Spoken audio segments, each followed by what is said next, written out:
I'm E.G. Marshall. Welcome to the sound of suspense, to the fear you can hear. I have an unusual story about a father and son. You know, it is said that love and hate are two sides of the same coin. If this is so, Phil, the son, never believed it. His hatred blinded him to the extent that he lost all humanity and compassion for his father. This is Phil Coleman. It's not in the past. It's now. Every day of my life since I can remember. It was my mother's life. The life of my sister. It wasn't only his miserable life that was destroyed. It was all of us. My mother dead at 43.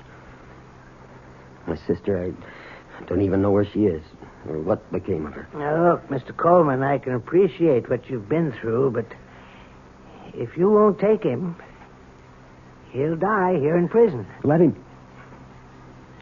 die.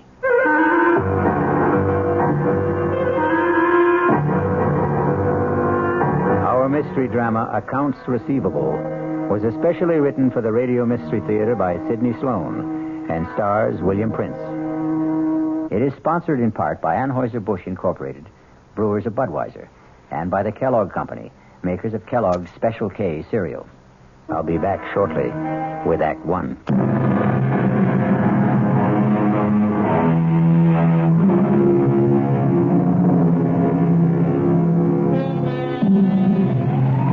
Bill Coleman parked his battered pickup truck in the prison compound marked for visitors.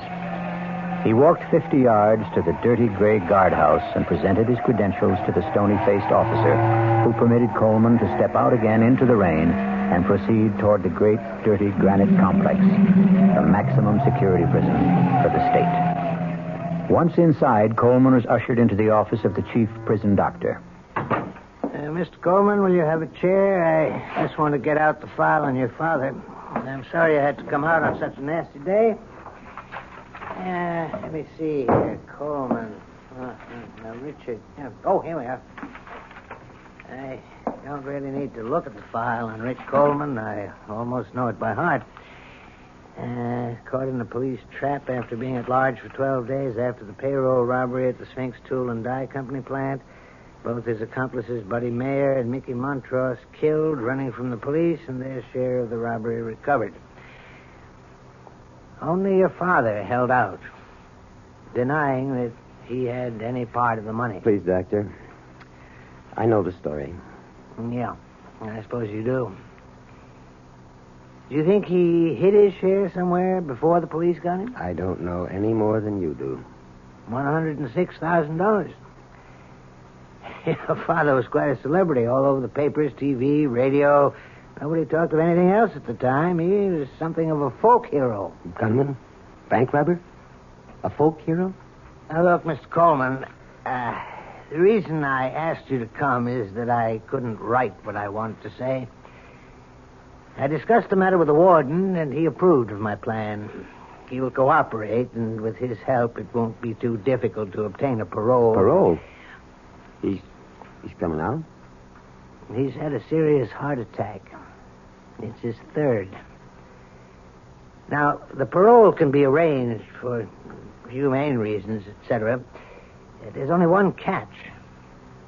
The warden will go along with this if you will assume responsibility. No. He's a sick old man. No. What if you won't take him? He'll die here. Let him die. How long is it since you've seen him? I went to his trial. I took my mother. Over 9 years ago. You haven't seen him or written to him since? Well, he wrote to me when he was informed that my mother died. I didn't answer. He sent birthday cards to Harry, my son. I want you to do something for me. I want you to see him. No, I couldn't. I want you to do it for me. I won't ask anything else of you. It won't take long, Mr. Coleman.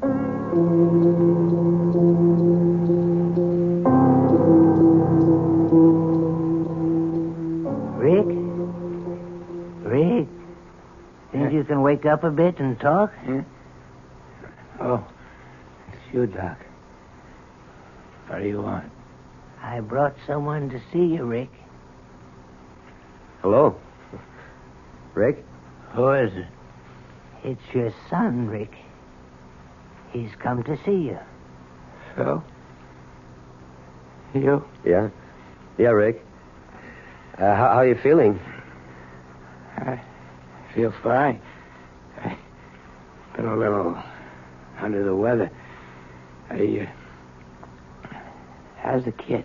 Oh, Harry's fine. He's going to school. Fine. Nina, how's she? I only saw her that one time at the trial. Oh, she's okay. She's getting on. Hey, Phil, I wonder if, when you get back, would you send me a picture of Harry? Oh, yeah. I guess so. I'd appreciate that. Sure. Sure, I'll send you pictures. Well, only, Phil, if you don't mind, I'd like to have my grandson send it.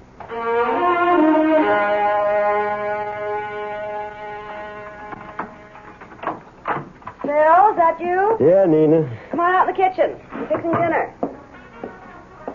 Yeah, smells good. One of your favorites. I thought I'd make you feel better with a good meal in you after a day of driving in the rain. Is it still raining? Oh, it stopped about an hour ago. Just about when I got to Glens Falls. That's good. We had enough rain. Yeah. Harry home? In his room doing his homework. But was that radio going? He says he concentrates better.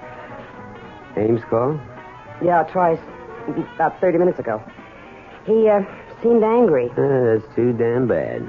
I wish you and him got along. It'd make it so much easier. But he never does his share of the work at this station. If he has to go out and pump a tank of gas, you'd think the world was coming to an end. He hardly gets his hands dirty. Well, now, you knew he didn't know anything about the gas station business, Phil. Okay, I needed his money, but I can't carry him on my back. I gotta buy him out. Well, ain't you gonna ask me? I know you'll get around to it in your own time. I saw him. Talked to him. How is he? Hardly recognized him. Gotten so old. I don't think he knew me at first. He's been sick. Heart. Doc said it was his third, a bad one. That why they wanted you to come see him? Partly. They had something else up their sleeve. They're going to let him out. Out? Well, I thought he was in for life. That's right. 4-time loser, they call it. According to the state laws, that's life. But because of his health, the doc called it humane reasons or something, they'll parole him. And they have to get your approval, huh? That why they made you come? Something like that. They want me to be responsible for him. What? Want me to take him in, take care of him. Well, maybe he wouldn't want that, Phil. He's got nothing to say about it. It's either that or die in prison. Oh, Phil. I told him. No, I wouldn't have him. Now, Phil, you know you're going to take him in. No, I'll never have him in my house. Let that jailbird die where he belongs. Let him die in prison.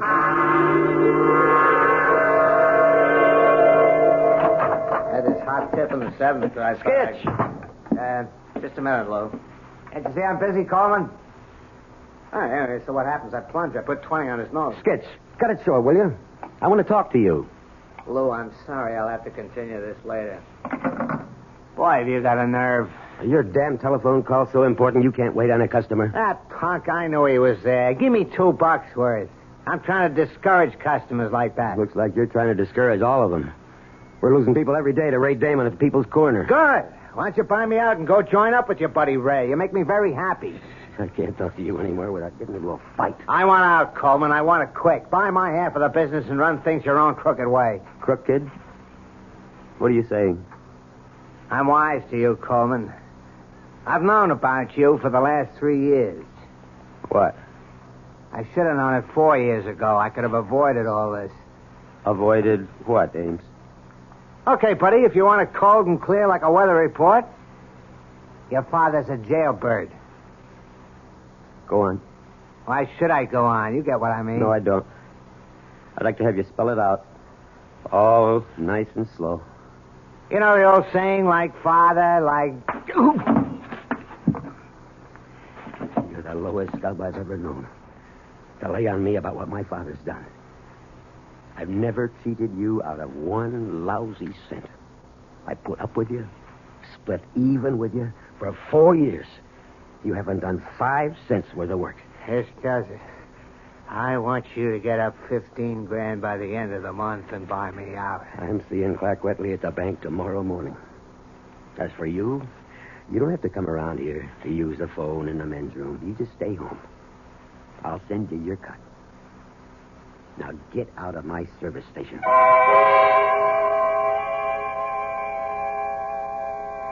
Hello, Mr. Wetley. I want you to excuse me for calling you at home after business hours. Well, you see, I can't make it down to the bank during the day. I've been trying for over a week. I'm kind of short-handed. Who, Ames? Oh, well, that's why I'm calling you. I want to buy him out. You see, it's a good business for one owner, but when you divide it in two... What I'm trying to say is I'm going to need a big loan from the bank. 15. Yeah, that's what he wants for his share. Well, he won't take less than that. Yeah, I know it's tough trying to do this over the phone. Maybe tomorrow morning. Oh, thanks. I appreciate that.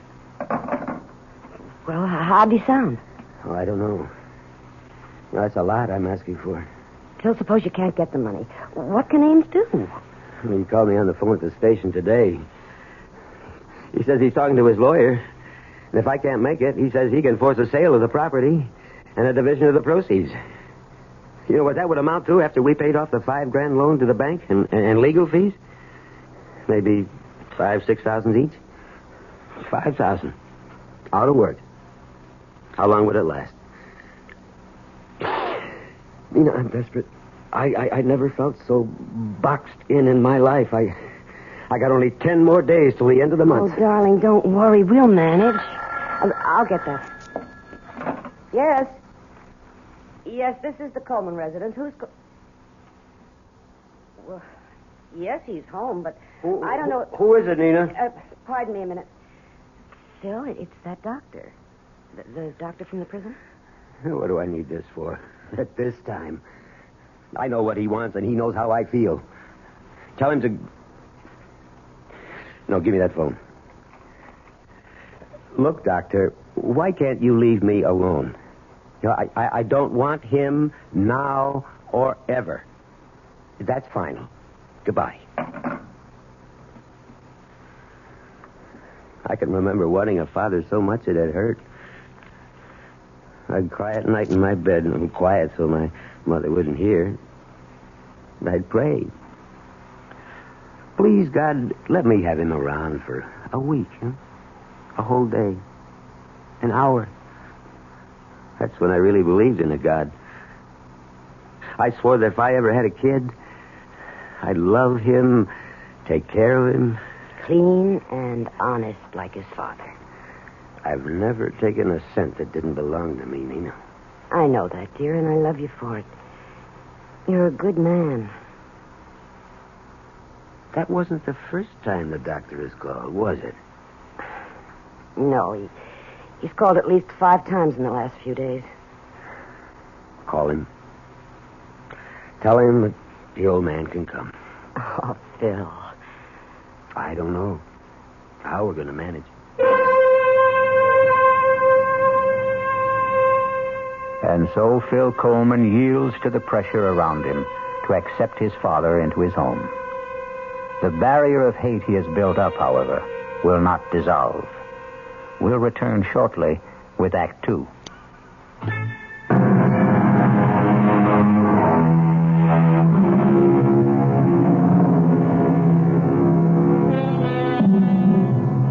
The first of the month has come, and Phil Coleman has not been able to raise the money to buy out his partner. Another event is taking place which brings him no joy. His father is coming today to become a permanent member of the household. It's them, Mom. They're here. It's Dad's pickup truck for Grandpa. Now, Harry, take it easy. You know how excited you get about things. Now, remember, He's an old man, and he's been very sick. I know. Mom, I'm really glad to see him. Well, go open the door. Dad's carrying the suitcase. Welcome, Grandpa. Here, let me take this suitcase. Dad, I'll show him to his room. Well, come in. Don't just stand in the door. Sure. Thanks. Let me take the suitcase. Huh? Oh, yeah, here. Follow me, Grandpa. I'll show you where you bunk. Harry, take it easy. Give him a chance to catch his breath. You want to sit down, Rick? Okay to sit, Phil? Sure. If you want anything, coffee or tea or anything. I ain't allowed to drink coffee. Oh. Well, if you're tired... No, I ain't. You can go to bed. Don't sit up to be polite. I ain't tired. Oh, Nina, I'm going down to the station. I got a little work to do. Well, Eddie called up at 7 when he closed up, Bill. What's the point of going there at this hour? Well, today's the first of the month. I said I'd pay my bills. Some people do, you know. Phil, your father just got here. I got bills to pay, Nina. How about a game of checkers, Grandpa? Homework, Harry? I did it this afternoon so I'd have a chance to spend some time with Grandpa. How about it, Grandpa? I'm going to show you how to play that game. I was a champ at it.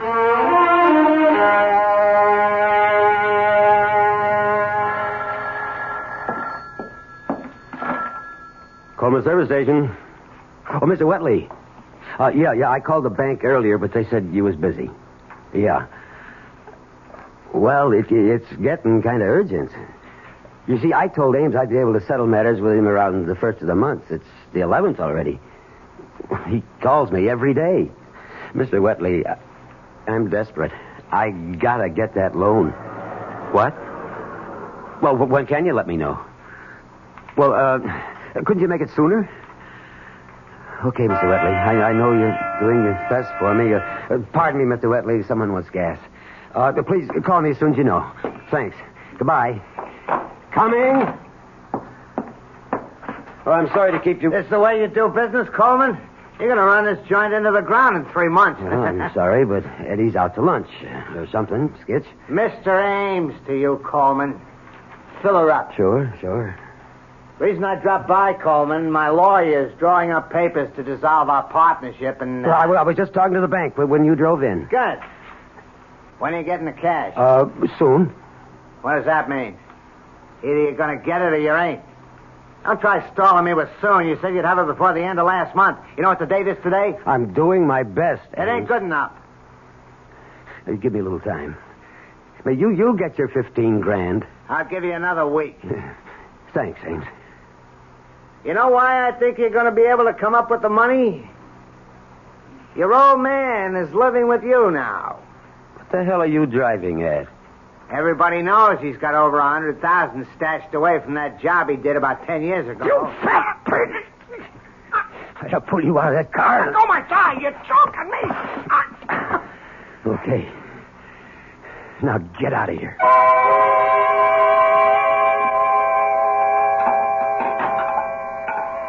Coach says I'm an athlete for basketball, Dad. All I need is practice. Yeah, good.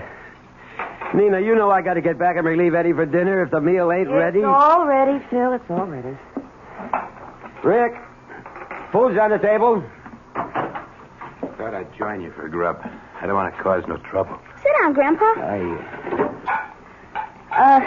There was a man here to see you today, Rick. See me? Mm-hmm. Can't imagine who'd be coming around to see me. Maybe some old cellmate. Phil. Guess maybe Phil's right. One of my old buddies.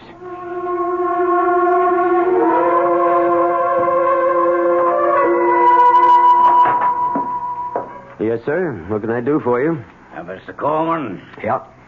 Sorry to bother you during business hours, but seemed like the best time to talk to you alone. Oh, my card. Herbert, McCauley, Crandler, Nepping. International Insurance. I'm an insurance detective. Let me explain. When a big job is pulled, maybe 100, 200 grand, even bigger, the insurance companies have to fork over the money to the people who have insurance to cover such things. The money that isn't recovered, that is. You get me? Yeah. But what you don't know is the insurance companies never give up. They'll follow a man right into his grave to get back the stolen cash. Take your father's case, for example. I don't want to go into it. I know all about it. It might be worth your while to talk to me. 10% of $106,000 is a lot of green. 106,000 was your father's cut of the heist. And that's the amount still missing from the Sphinx Tool and Die Company hold-up 10 years ago. But on trial, he said he never got his share, that his buddies cheated him. Ah, bunk. The jury didn't believe him then, and I don't believe him now. He's got it. But he'll never be able to spend a buck of it. We've been after him for 10 years already, and that ain't nothing. We kept after a guy for 20 years and finally got the money back. Happened before I got in the company. They caught the guy digging up a big glass bottle stuffed with moldy old bills. And here's the laugh. The bills were the big old size, printed before they changed over to the small ones. He couldn't have spent the money. It was out of date. Yeah, I'm a busy man, Mr. Yeah, Macaulay. I was over to your house yesterday to talk to Rick, but I figured it'd be better talking to you. Oh, so that was you. Look, I'm short-handed here. You're keeping me... I guess you didn't hear what I said a moment ago. You could get 10% of $106,000 just for helping me get the money back from your father.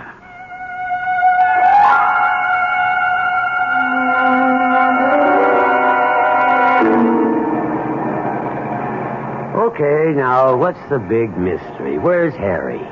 Didn't go to church last Sunday either. No big mystery, Phil. He's out with the boys practicing basketball. So you have to practice today? It's the only time the basketball field or court or whatever they call it is available. So the little stinker thought he was going to get away with it, did he? Oh, well, now, don't be too hard on him. He's a good boy, and he works very hard at his schoolwork. Oh, I know. I used to go AWOL Sundays whenever I could as a kid, play basketball. Used to make my mother sore. Once she came right out to the lot where I was playing and grabbed my ear and walked me 3 blocks like that to school. No, I ain't mad at him, but I got to make a little fuss to show him my feelings. Okay, Nina. Now, don't make a big thing out of it, huh? Think he's home yet? Well, he wouldn't be this early. Got your key? Well, the door isn't locked. Your father's home. Well, Harry, you're home. Hello, Mom. Hi, Dad. This is Mr. Kanaki, my gym teacher. Hello, How do Mr. you Coleman. do? I'm sorry to bother you, especially on a Sunday, but... Anything wrong? Well, Mr. Coleman, let me tell you that I know Harry's a good boy and an excellent student, and nothing is going to be done to spoil his record. Well, what are you driving at, Now, Mr. don't lose your temper, Phil? Mr. Coleman. It's just that Harry and 2 other boys have been playing basketball in the school gymnasium on Sundays. Well, what's so bad about that? Well, they had to break into the school to use the gym. And now, although they're all 14 and wouldn't be prosecuted for criminal action at that age, breaking and entering is a serious matter. Breaking and entering. And when we found the locks jimmied last week, we set a trap this Sunday. And what do you intend to do? Oh, well, frankly, we are not going to do anything. But we expect that the boys' parents will exert some sort of influence to keep this from recurring. You've talked to the other parents. Oh, yes, on the phone. 3 boys caught busting into the school. You call and tell the parents of the other 2 kids about it on the phone. But Harry's folks get a personal interview. Why? Well, you see, this is sort of difficult to explain, Mr. Coleman, but... Maybe I can help you. Wait, Phil. Harry, you go to your room. No, he better stay right here. Sit down, Harry. Now, Mr. Kanaki, I'll tell you why you came here to talk to me, personal-like. You know the name Coleman for a long time, don't you? Read about it in the papers? Well, really, it was your son who revealed that Rick Coleman was his grandfather. He turned in a theme last week to his English teacher, Mrs. Margolis, which rather shocked her. He used bad words? Oh, no, that wasn't it. He seemed proud of the accomplishments of his grandfather, extolled his talent, so to speak. Now, aren't you making a lot more out of this than is really there? Well, I told Mr. Gilchrist I didn't want to come here, but he insisted. It seems that he wanted to know about your father, Mr. Coleman. We understand that he's living with you. You think he's been a bad influence? Oh, I'm trying not to make any judgments, Mr. Coleman, but I expect you will. And now I think I've said enough. Please excuse me for spoiling your day. Goodbye. Keep your nose clean there, Harry. Bye, Mr. Kanaki. Go to your room, Mary. Yes, Dad. I got a lot of homework anyway. Well, what are you going to do, Phil? I don't know. But I'm going to start out with him. With Rick.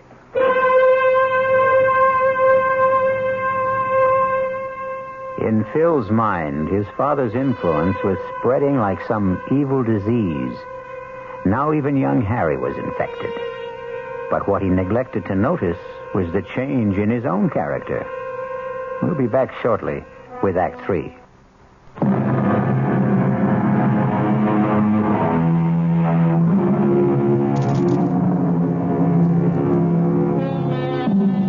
Despite Phil's resolve to speak to his father immediately, so many other matters converged on him that it was several days before he had time to get Rick alone for the soul-searching talk that he envisioned. Strangely enough, the conversation, when he finally got around to it, took an entirely different course.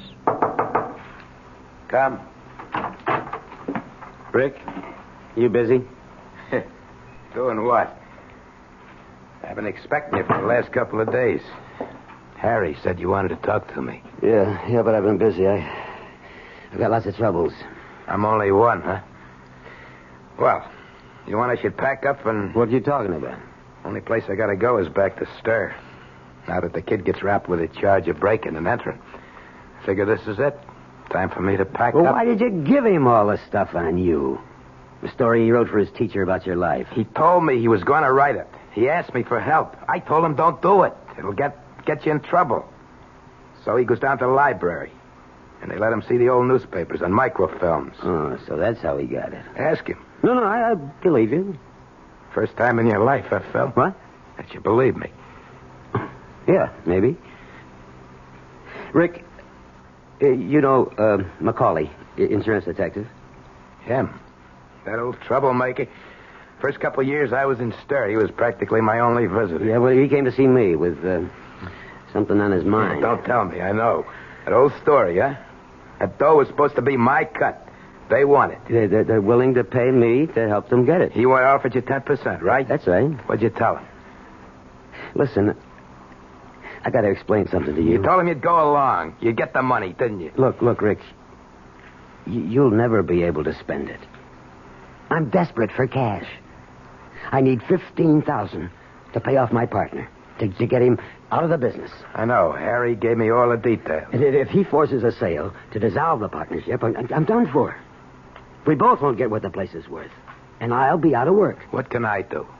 Look, the bank is holding back on lending me 15. But I could get 5. Give me the money, Rick. Oh, boy. That's a laugh. You've never done anything for me in my whole life.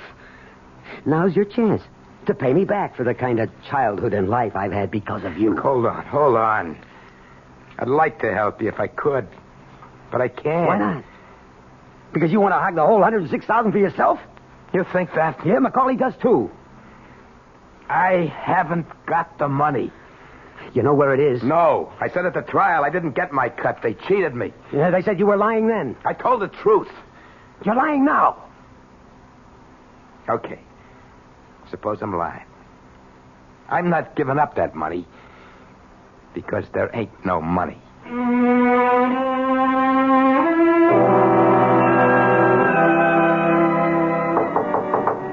Yeah? Busy? Dad? Come on in. I didn't want to bother you, Harry, if you're doing your homework. Nearly finished. You want to talk to me?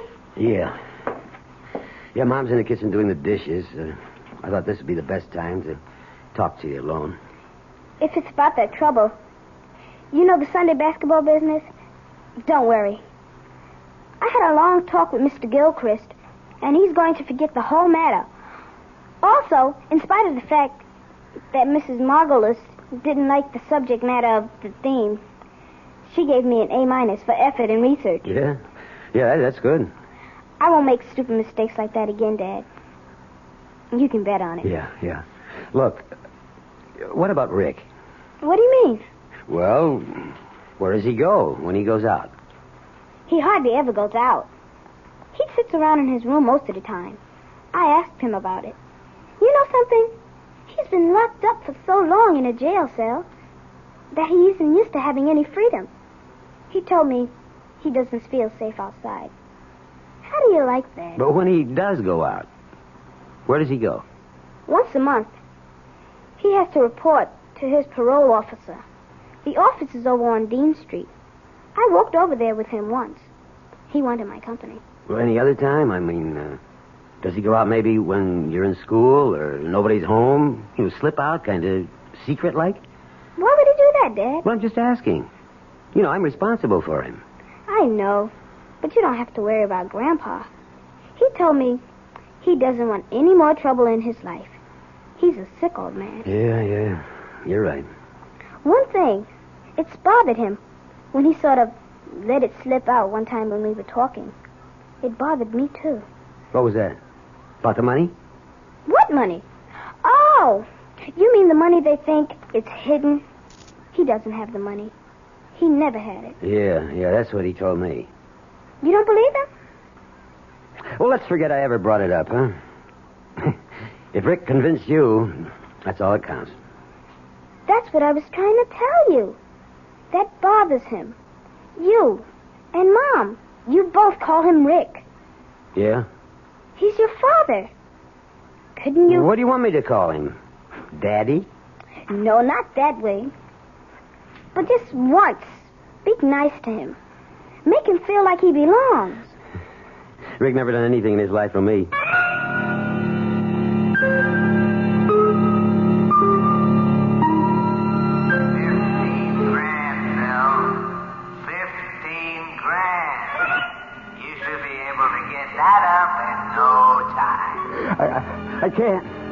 I can't. The bank says I gotta get more collateral. Everyone knows he's got over 100,000 stashed away.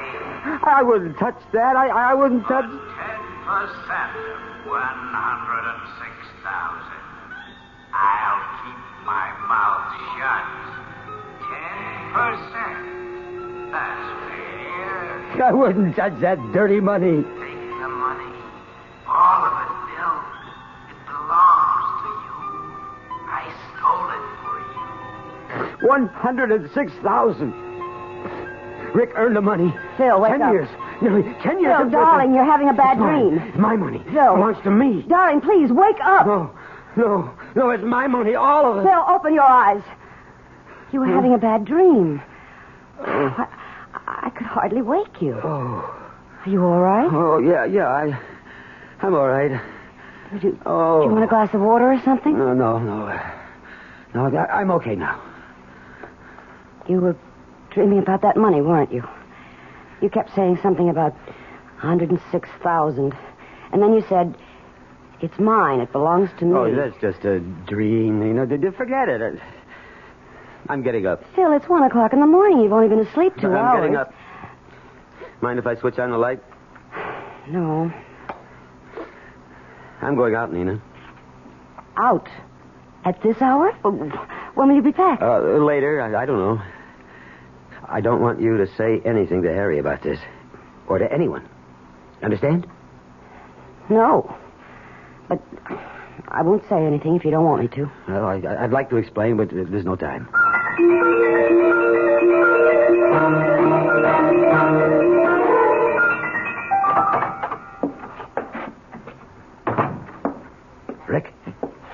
Rick, wake up. Yeah? Who is Me, Rick. Get up. What's the matter? I'll turn the light on. What's going on? Get your clothes on, Rick. What time is it? It's the middle of the night. Get your clothes on. Yeah, sure, fellas. Sure, if you say so. Come on, hurry up. Get dressed. Sure. But I don't get it. But I do. What? What you owe me. Oh, you mean for room and board? Oh, sure. Look, Rick, I don't want to play games with you. I want the money that you hid away for 10 years. You owe it to me, and I need it. You really think I got it? You really think I got it? Get up! Don't you laugh at me. Don't you ever laugh at me. I wasn't.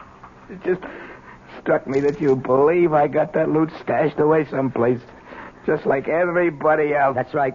And I want it. Now, you and me are going to go where that money is. Phil, tonight. I swear I ain't got it. I never had it. Get out. Come on, get out. I told you the truth, Phil. You never told the truth in your whole rotten life. But you're going to come clean with me now, Rick. We're going out tonight, and we're going to get that money. All of it. Phil, you're acting crazy. It's mine. That money. You owe it to me. It's kind of like what they call accounts receivable. It can't work, Phil. It can't work. Why not? Because there ain't no money. There never was. I never got any. Rick, you all right? Yeah, just fine. Well? Okay, let's go. You win.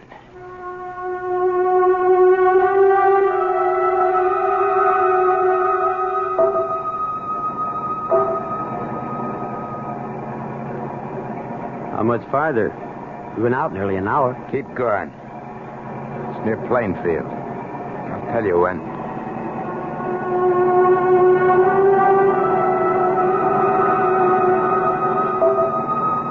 We're 5 miles past Plainfield. It's near here. I recognize it. I see it. Stop here. Okay. Now where? Here. See this here path? Up to the top of the hill. Wait till I get the shovels out. You feel all right? Sure. Let's go. It's not easy climbing up ahead. Keep going.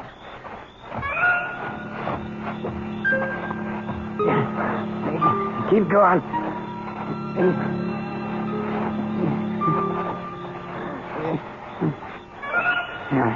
Here. This is it. Here, start digging.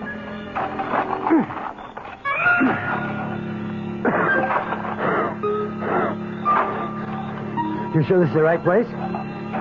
Rick, you hear me? You all right? I was asking you if you could have been mistaken about the spot. The spot where you hid the money. Oh, no mistake. No. Down over 3 feet now. Deeper. Okay. I'm getting pushed. Give me a shovel. I'll help. No. I'm okay. Give me a shovel. Give me. Sure. I don't know why you want to. You're too weak to do much. Here. Want to know why I want to dig? Why? So, sorry for what I done to you. Why you want to dig? Didn't give you nothing in your whole life. I'm really sorry for what. I was rotten to you.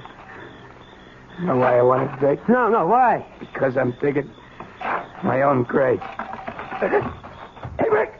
Rick, what is it? Put me down. Put me down.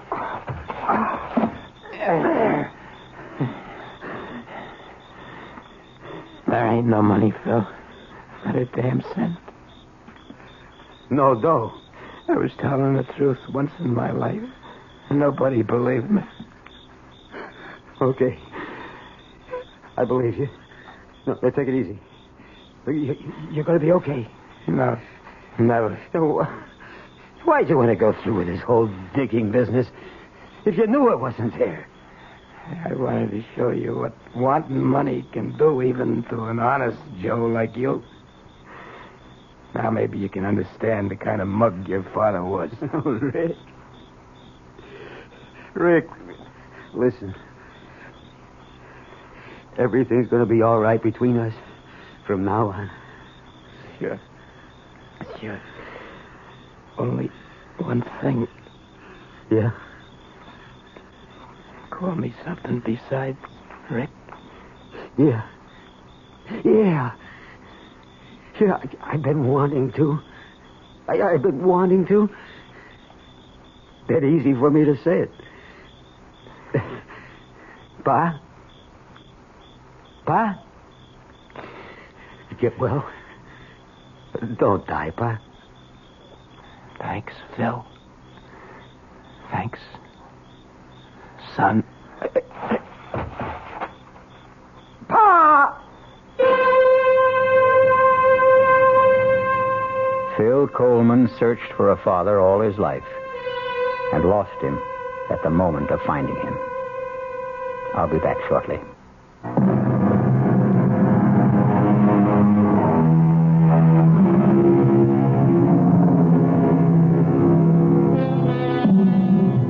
The other side of the coin was revealed to Phil too late.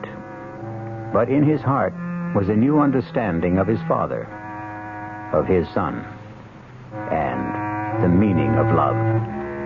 Our cast included William Prince, Joseph Julian, Ralph Carter, Joan Lovejoy, Robert Dryden, and Ian Martin. The entire production was under the direction of Himan Brown. Now, a preview of our next tale. I said, who are you? Tell me. Spencer. What are you doing here? Now, look, darling, if this is... Oh, no. What am I doing here? If this is a joke, it's not in the best of taste. Well, I'm afraid I don't know where I am. Or who you are. Where are you going? Home. This is your home, Spencer. Please, don't be alarmed, please. I hope I haven't frightened you. I'll leave this minute. You mean that after 23 years of marriage, you look at your wife one morning and you don't know who she is? This is E.G. Marshall inviting you to return to our Mystery Theater for another adventure in the macabre.